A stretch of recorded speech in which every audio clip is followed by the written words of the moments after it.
함께 나누게 될 것입니다. 참다 못한 한 노인이 그의 지팡이를 가지고 반석을 칩니다.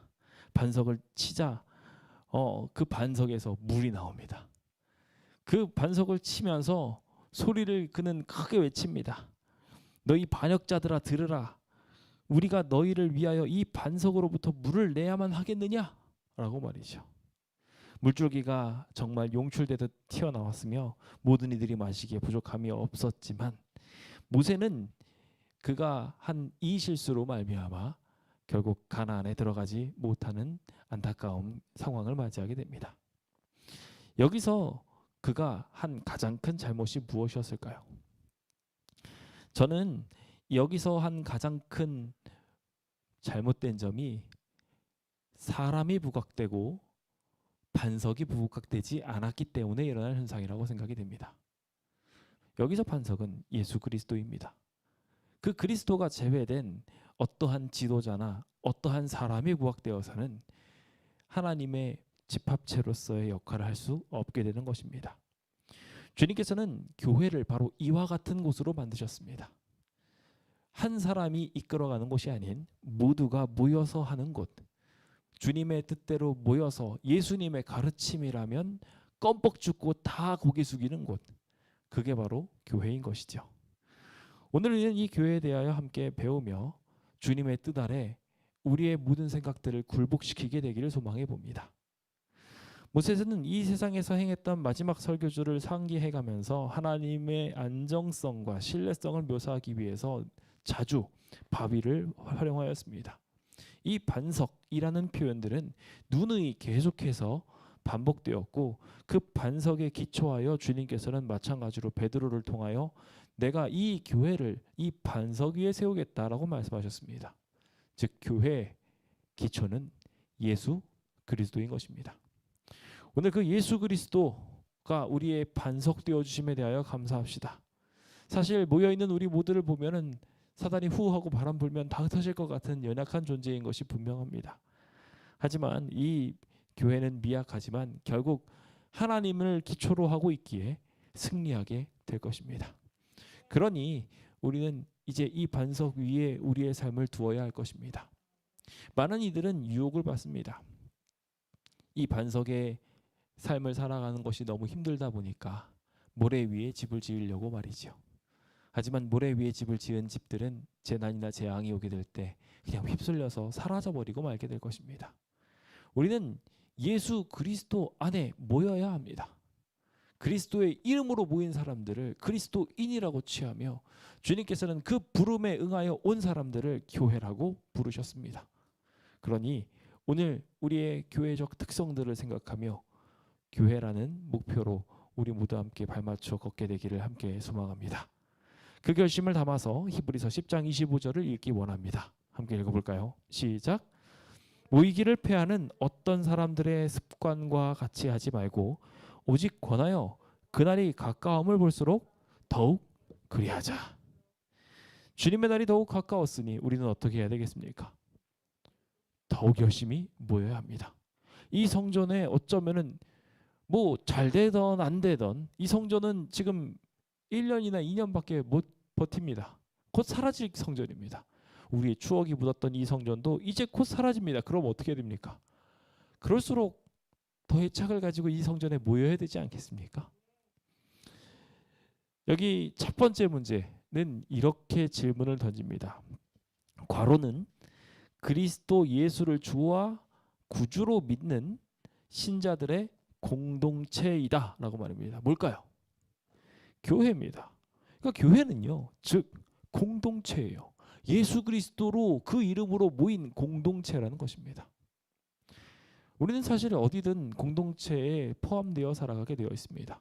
그것이 가정이든 그것이 회사든 우리는 공동체로 묶여지죠. 근데 여러분들은 어느 공동체의 이름으로 더 많이 불려지고 더 많이 살아가고 있으십니까? 저희가 부디 예수 그리스도라는 공동체 이름으로 더 많이 불리게 되어서 주변 사람들이 우리를 볼 때마다 어떤 직업을 부르는 게 아니라 어떤 교회를 다니시는 분, 예수님을 너무 닮아서 예수님과 같은 그리스도인이라고 부르는 것을 더 선호하게 되시길. 그래서 주변 분들이 저한테 당신은 목사시지요? 라고 물어보면 저도 그 얘기를 딱 듣고 나서 아니요, 저는 그리스도인입니다 라고 답할 수 있게 되길. 무엇이 차이가 있는지 아시겠죠?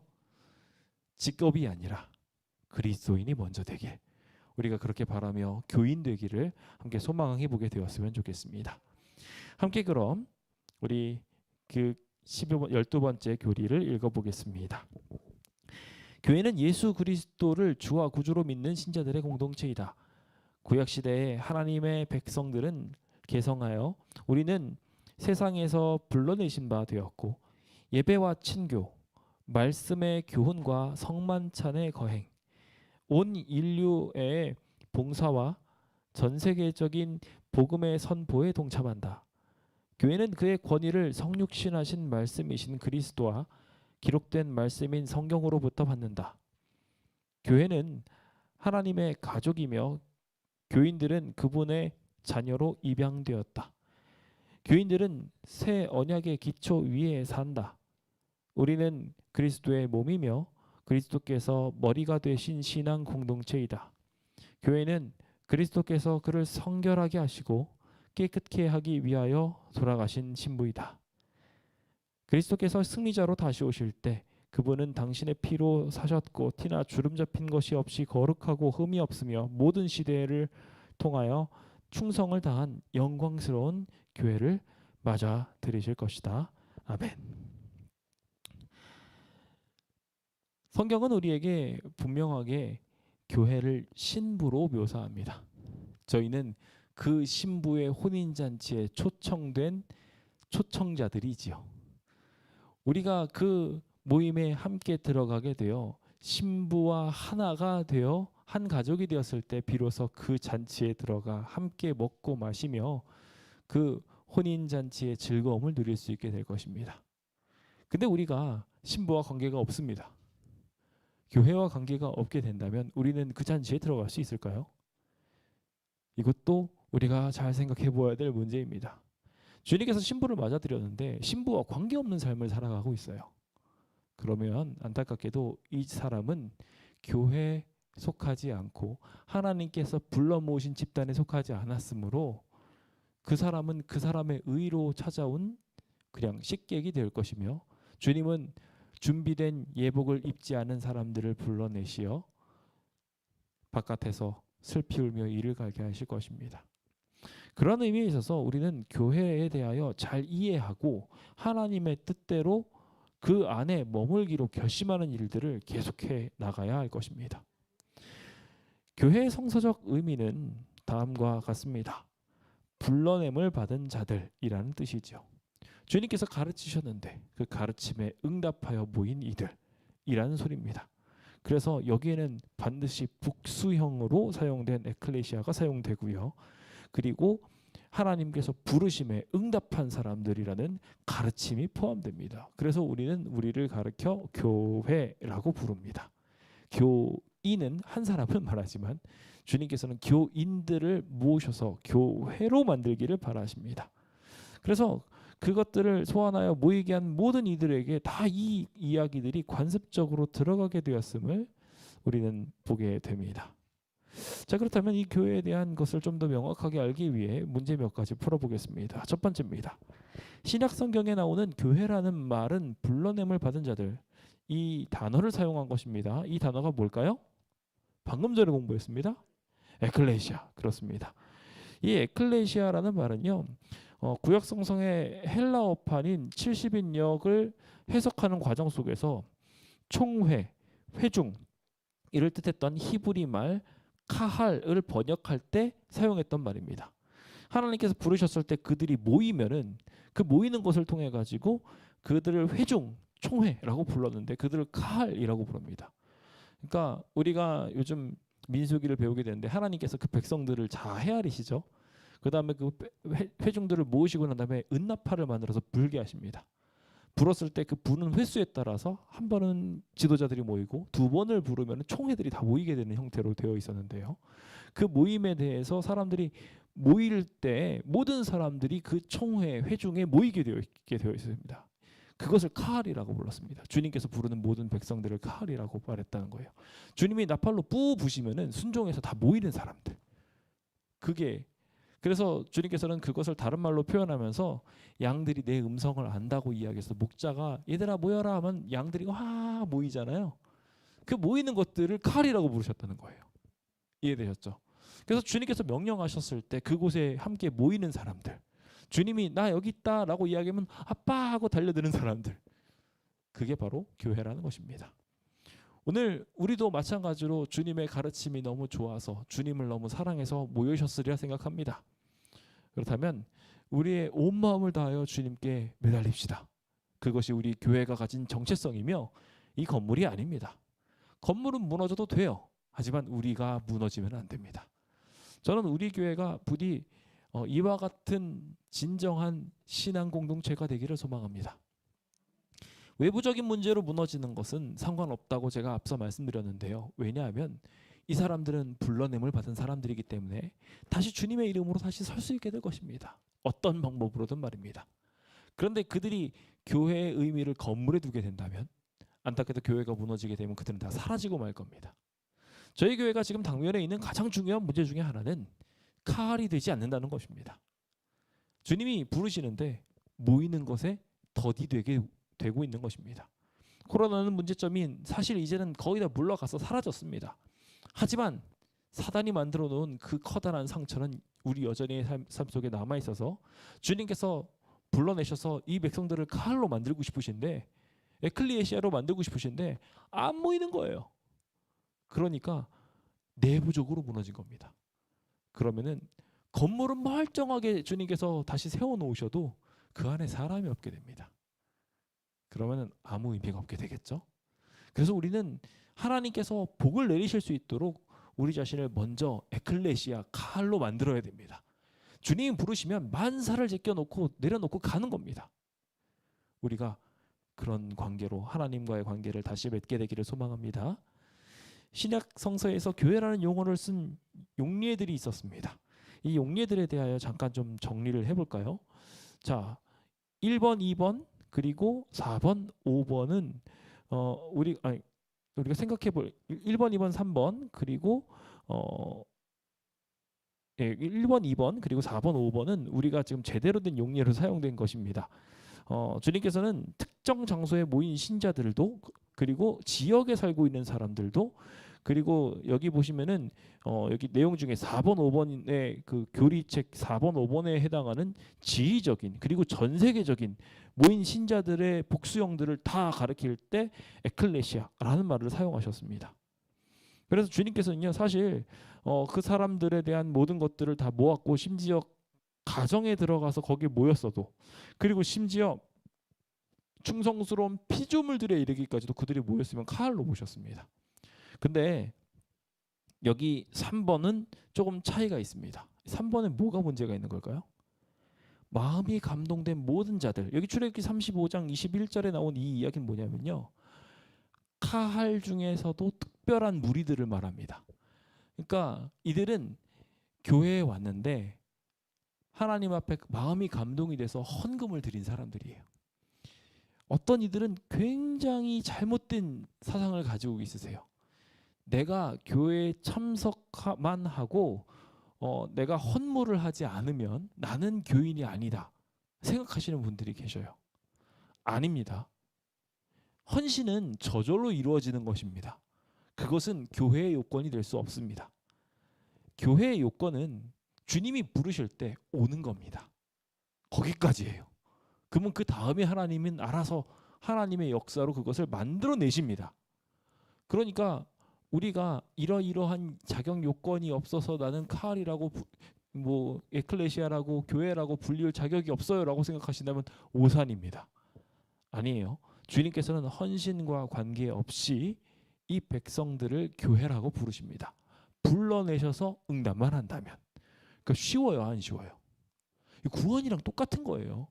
주님께서 구원을 주실 때 믿느냐? 네, 믿습니다. 그럼 오케이예요. 그 다음은 저절로 이루어지는 거예요. 그렇죠? 근데 우리가 교회에 대하여 착각하는 분들이 계셔요. 우리가 할 일은 딱 하나밖에 없어요. 주님이 부르면 오는 거예요. 그거 쉽잖아요. 근데 그게 때로는 되게 어렵게 느껴질 때가 있어요. 다른 주변의 것들이 자꾸 자기를 유혹하면 그게 왜 이렇게 어려운지 몰라요. 저는 교회의 자격이 굉장히 낮다고 분명히 말씀드리고 싶습니다. 그냥 주님이 좋아서 보이시면 됩니다. 그럼 주님께서 여러분들을 복 주실 것입니다. 그 정체성을 명확하게 아시고 주님이 부르실 때마다 절대로 빠지지 마시길 예수님의 이름으로 축원드립니다. 자, 그럼 계속해서 우리 교회의 본질에 대해서 함께 보도록 하겠습니다. 자, 교회의 본질은 어떤 곳일까요? 성경은 교회를 하나님의 교회라고 칭함으로 하나님께서 제정하신 제도로서 묘사하고 있습니다. 그 교회에다가 신적인 권위를 부여하셨고 주님께서는 이곳을 통하여 구약의 뿌리를 두고 있는 이 교회의 내용들을 자세하게 설명하고 있습니다. 그래서 우리는 이 교회의 본질을 잘 깨닫기 위해 먼저 그 그리스도교 교회, 즉 교회의 뿌리를 구약 시대의 성전에서 찾으면서 그 이해들을 좀 해 나가야 할 것입니다.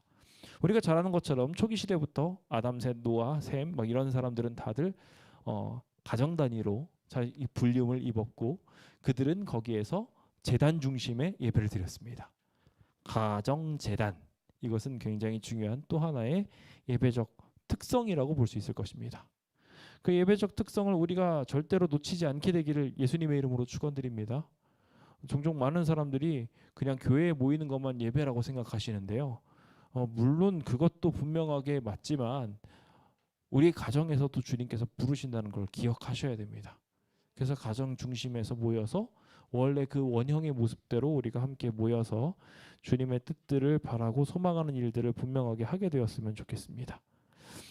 그것은 뒤이어서 민족적 부름으로 이어졌고 그것을 성소 형태로 처음엔 성막에서 나중에 성전의 형태로 주님께서 발전시켜 나가셨고 그 발전시켜 나가신 그 모습들은 유대교가 예수 그리스도를 배척하게 되면서 교회라는 이름으로 주님께서 이루신 십자가 중심에서 더욱 넓게 퍼져가게 되는 일들로 이루어지게 됩니다.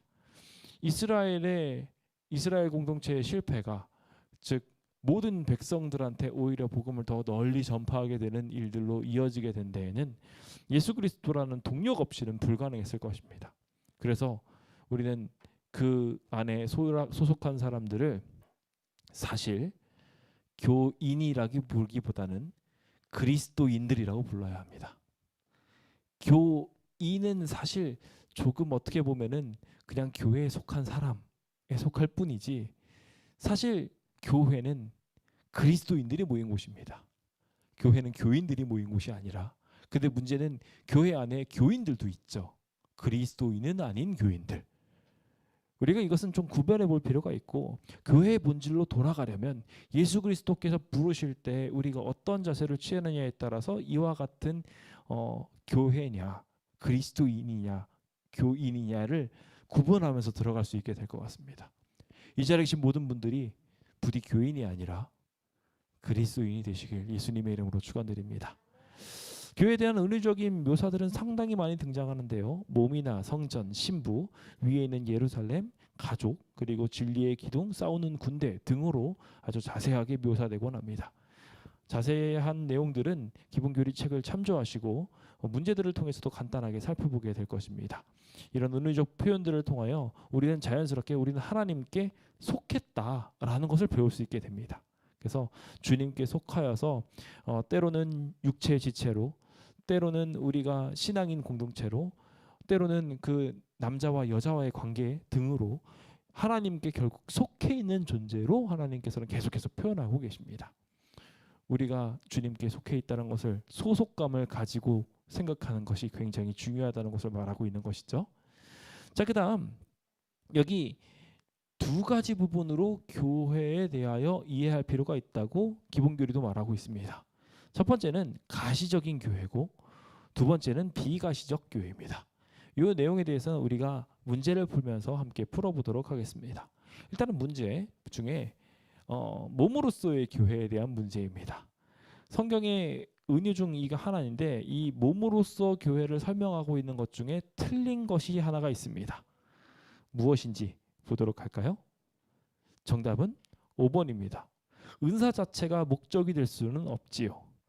나머지 몸의 은유는 통일성을 강조하면서 각 교인들이 그곳에서 기능적인 활동들을 할 수 있도록 만들어내는 것, 그리고 한 몸으로서 교회는 그리스도의 몸으로서 뭉쳐지는 것, 영적 생명을 받는 것, 그리고 영적 은사를 나눠주시는 것까지 다 설명이 맞는 부분인데, 은사들 자체가 목적이 아닙니다. 본서 16장을 보시면은 그 그리스도의 신자들은요, 분명히 은사들을 활용하지 않는다면 교회는 죽거나 눈멀거나 적어도 젊은 발의 신세가 될 것이라고 말하며 은사의 활용의 필요성을 강조하고 있지만, 그럼에도 불구하고 그 은사 자체가 목적이 아니라 은사를 활용해서 하나님과 더욱 밀접하게 연결되고 이웃들에게 덕이 되게 하는 매체요 활용 도구일 뿐이지, 은사 자체가 목적이 되어서는 안 된다고 분명히 말하고 있습니다. 우리가 교회에 와서 여러 가지 재능들도 늘어날 수 있고, 또 심지어 하나님께서 은혜 주셔서 재물도 더 많이 주실 수도 있어요. 이것은 다 은사에 포함되는 것들입니다. 근데 그것이 목적이 돼서는 안 된다는 것입니다. 하나님께서는 그것을 활용해서 결국 하나님과 이웃들을 더욱 가까이 하게 하고자 하십니다. 복을 받는 것도 중요하지만 나누는 게 더 중요하다는 것, 몸으로서의 교회를 통하여 함께 공부하게 되셨으면 좋겠습니다. 다음 문제인데요. 너희는 사도들과 선지자들의 터 위에 세우심을 입은 자라. 그리스도 예수께서 친히 무엇이 되셨느니라. 무엇일까요? 여기에서는 모퉁이 돌입니다. 모퉁이 돌은 건축을 지을 때 가장 중요한 튼튼한 기둥이 되는 돌이고요. 주님께서 이 기초돌이 되어주심으로 우리는 그 안에서 연결이 되어서 성전이 되기도 한다고 말하고 있습니다. 주님을 기초로 우리가 성전의 구성원이 되는 것입니다. 만약에 이 교회가 있는데 이 기둥 중에 모퉁이 하나를 떼서 부숴버린다면 이 건물 무너지지 않겠습니까? 우리가 그렇게 주님을 기초로 하나하나 건물이 세워졌다고 생각하시면 되고, 그 부분에 대한 자긍심도 가지셨으면 좋겠습니다. 제가 이 모퉁이돌과 성전에 대한 이야기를 하면서 교회에 대해서 제가 이야기할 때 제가 만약에 성전을 짓는다면 이렇게 짓고 싶어요 라고 말했던 한 가지 이야기가 생각이 납니다. 교회를 지을 때 어느 부분은 벽돌로 짓는 것입니다. 그리고 그때 함께 있었던 우리 성도님들의 이름을 다 기록해서 벽돌에 하나하나를 만드는 것이죠. 나는 지금 이 벽돌로 내가 여기 이 교회의 일부가 됐다라고 이야기하면서 말입니다. 사실 그러한 정신을 가지고 내가 이 교회의 모습들을 지키고 사랑한다면 교회 구성체로서 더욱 튼튼하게 교회에 묶이게 될 것이고, 동시에 하나님의 성전을 그만큼 애착어린 마음을 가지고 살피게 될 것이라 생각이 듭니다. 우리가 그 정신을 가지고 이 성전을 지켜봤으면 좋겠습니다. 주님께서는 그것을 지키시고 보호하실 것이며, 더 나아가서 성령 안에서 우리는 그 주님의 거하시는 처소가 되어서 하나님께서 우리와 함께 하시는, 그리고 우리 안에 거하시는 놀라운 기적을 경험하게 될 것입니다. 계속해서 문제를 보도록 하겠습니다. 구약 성경에서 그리고 신약 성경에서 교회를 신부로 묘사하고 예수님은 신랑으로 묘사하는 일들이 굉장히 많았습니다. 성경절이 잘못 연결된 것이 무엇이 있을까라고 살펴보면 되는데요. 정답은 2번 되겠습니다. 마태복음 25장 32절에서는요, 양과 목자의 관계를 말하고 있고요.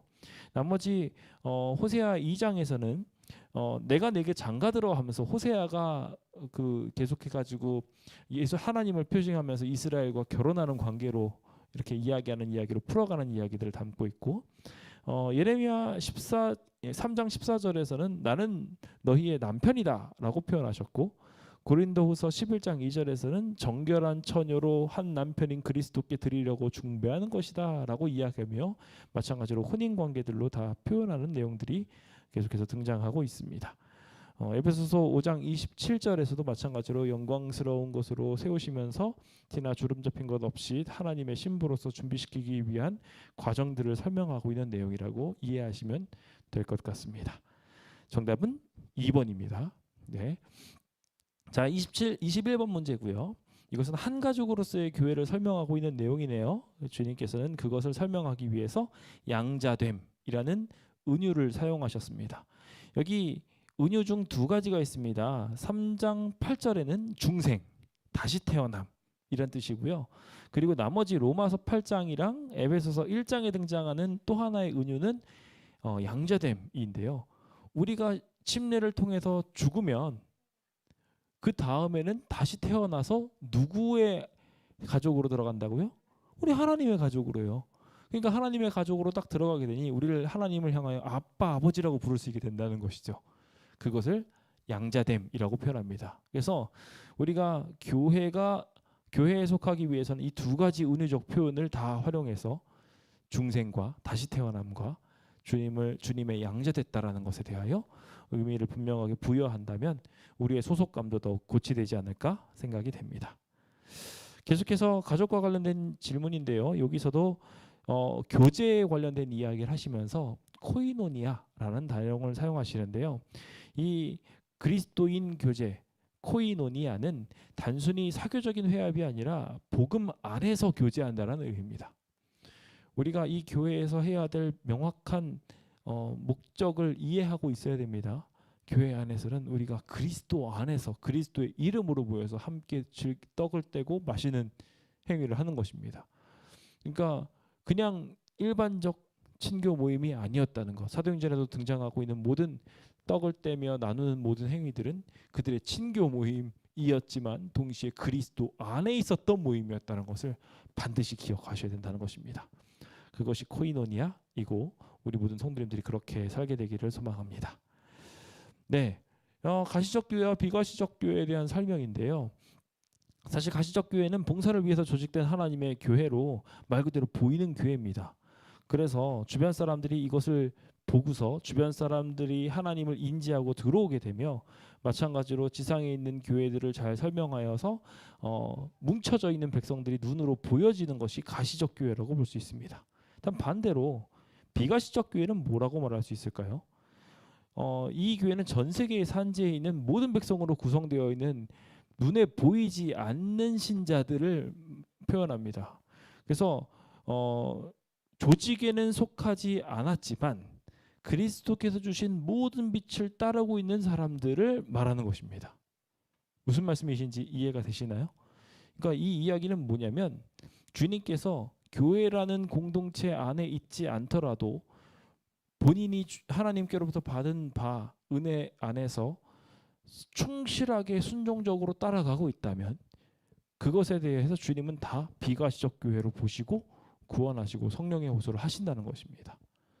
그러니까 예를 들어서 이슬람이라든지 그런 곳 속에서도 비가시적 교회의 교우들이 있을 수 있다는 것이고요. 주님이 역사하시게 되면 그들 중에도 돌아오는 이들이 있을 것이라는 것 우리는 기억해야 합니다. 자, 이제 교회 조직에 대한 이야기들을 좀 배워보도록 하겠습니다. 시간이 없으니까 짧게 이야기하자면 교회는 조직을 아주 효율적으로 하기 위해서 조직이 만들어진다고 말하고 있습니다. 그래서 교인의 자격도 분명하게 말하고 있고요. 교회의 주요 기능도 말하고 있습니다. 교인의 자격은 뭘까요? 교인의 자격들에 대해서 너무 궁금하시다면 한번 살펴보십시오. 근데 제가 정의해드리는 가장 간단한 것은 주님이 부르시면 모이는 겁니다. 네, 순종하는 백성들이 기본적인 거예요. 그래서 뭐 평등과 봉사도 주님이 결과적으로 부르시니까 부르심에 있어서 공통적으로 평등한 거고 봉사도 주님의 말씀에 의해서 따르게 되니까 봉사하게 되는 겁니다. 그리고 모든 신도들도 그렇게 부르심으로 받았으니 하늘과 땅을 연결하는 백성 아닙니까? 그러니까 모든 신도들의 제사장 직분도 그와 같은 공동성 내에서 이루어지게 되고 그러다 보니 교인으로서 국가와의 충성에 있어서도 자연스럽게 연결되는 이야기들이 쭉 설명되어지고 있습니다. 교회 조직에서 내용들을 쭉 살펴보시면 마찬가지로 예배, 그리고 교제, 가르침, 그리고 예식들, 그리고 전도에 대한 이야기들이 자세히 설명하면서 교회는 이와 같은 일들을 위해서 모인다, 이제 조직되었다고 설명되고 있습니다. 자, 그러면은 이 내용들에 대한 문제 몇 가지만 보겠습니다. 빠르게 볼까요? 모두 고르라는 질문이 처음 나옵니다. 이번에 보기가 참 많아요. 그래서 제가 다 설명드리려고 내용을 정리해놨는데 일단은 모두 고르라는 정답만 먼저 말씀드립니다. 3번과 5번인데요. 교회는 단순하고도 효율적인 조직을 갖춰야 되고요. 그리고 사명 성취를 위해서 재능과 은사를 사용하도록 가르침을 받아야 합니다. 자, 그렇다면 1번은 뭐가 잘못됐을까요? 여기서 복음 전파하는 일에는 이미 복음을 받아들인 신자들을 위해서 돌보는 일은 제외됐다? 아닙니다. 포함되어 있습니다. 그래서 저희가 전도회나 이런 것들을 할 때 그동안 구도자들을 중심으로 뭔가를 나눠주고 막 이런 일들을 많이 했는데 조금 반대된 거예요. 교회적 입장에서는 어떻게 해야 되냐면 도리어 교인된 사람들을 더 보살펴야 됩니다. 교인된 사람들을 더 보살피고 다른 연약한 자들이 있을 때 우리가 가진 것을 같이 나누는 것, 그게 기본적인 교회의 모습 중에 하나라는 것. 그래서 막 마치 우리들끼리 막 나눠주는 것 같은 느낌이 들어서 왠지 죄스러운 느낌도 들겠지만 사실 교회적 모습은 이런 모습이라는 것. 그리고 그들은 그렇게 하면서 서로 재물들을 통용했습니다. 여기서 통용했다는 것에 대해서 우리도 생각을 해봐야 됩니다. 연약한 자들이 있으면 그런 식으로 내 재물이 당신 재물이랑 구별되지 않겠습니다. 나눠주는 것을 말하는 거예요. 그런 등등의 내용들도 포함되어 있다고 생각하시면 좋겠고요. 그리고 여기 2번은 새신자들은 성령의 도우심을 믿고 있으므로 교회의 세움이나 가르침을 받을 필요가 있죠. 없는 것이 아닙니다. 그리고 적당한 규모를 갖추는 것이 중요한 게 아니라 효율적인 모습을 갖추는 것이 더 중요한 것입니다. 4번의 잘못된 부분이 바로 그런 부분이죠. 네, 그렇게 이해하시면 될 것 같습니다. 자, 여기서는 교제, 그리스도인 교제와 관련된 설명을 하고 있습니다. 그래서 우리가 조직의 본질 중 하나로 그리스도인들은 교제해야 된다. 친교를 나누는 일이 중요하다라는 거예요. 그래서 예배만 드리고 쇽하고 가버리시는 분들은 교회에 출석한 건가요? 저는 반 틀렸다고 생각합니다. 교회에 오셔서 하나님의 말씀은 들었지만 이웃들과의 사랑은 안 나누셨어요. 그러니까 십계명의 절반을 버린 거예요.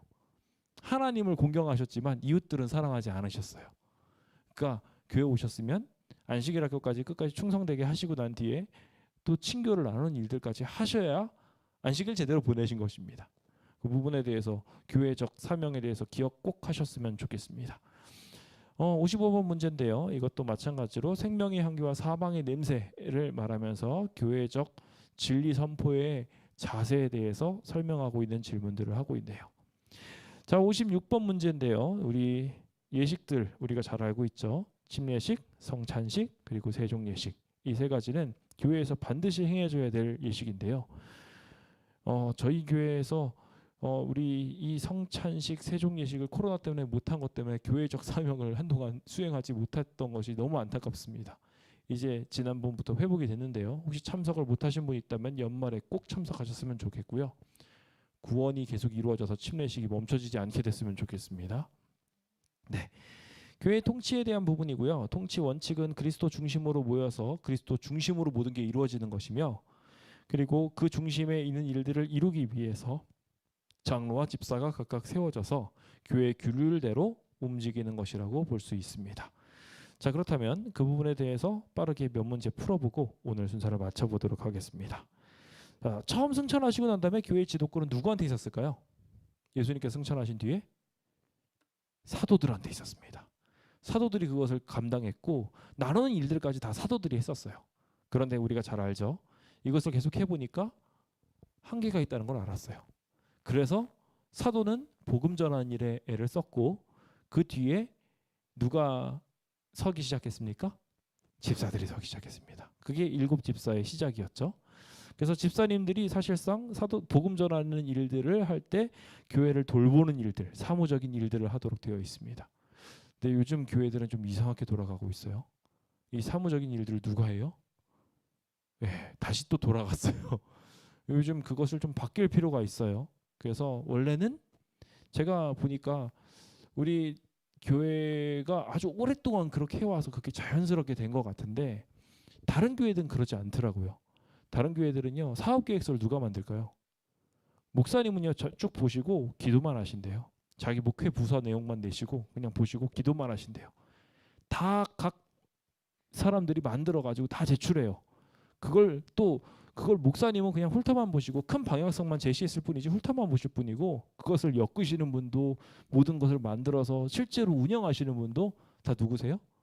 성도님들이 하셔요. 그래가지고 목사님들은 진짜 말 그대로 설교하시고 교우님들한테 말씀을 전하시고 방문하시고 이렇게 하는 게 원래 교회의 모습이에요. 그런데 그게 번지수가 한참 잘못돼서 요즘 목회자들은 사무에 치여서 사시는 분들이 많죠. 성도들이 그걸 안 하다 보니까 요즘엔 목사 전도사라는 이름으로 사람을 채용해서 그걸 시키죠. 또 뭔가 번지수가 잘못돼도 한참 잘못됐어요. 그렇죠? 우리가 이 일들을 위해서 우리 성도들이 불리움을 받았다는 것에 대해서 인지하고 복음 전파하는 일에 효율성을 위해 했던 그 모든 것들을 좀 생각해 볼 필요가 있는 것 같습니다. 집사 장로에 대한 모든 것들은요, 생략을 하도록 하겠습니다. 어떤 자격이 있고 어떤 것들이 있는지는 우리가 각자 말씀을 보고서 살펴보며 집사 장로 수양회 때 여러 번 배웠으니까 넘어가겠습니다.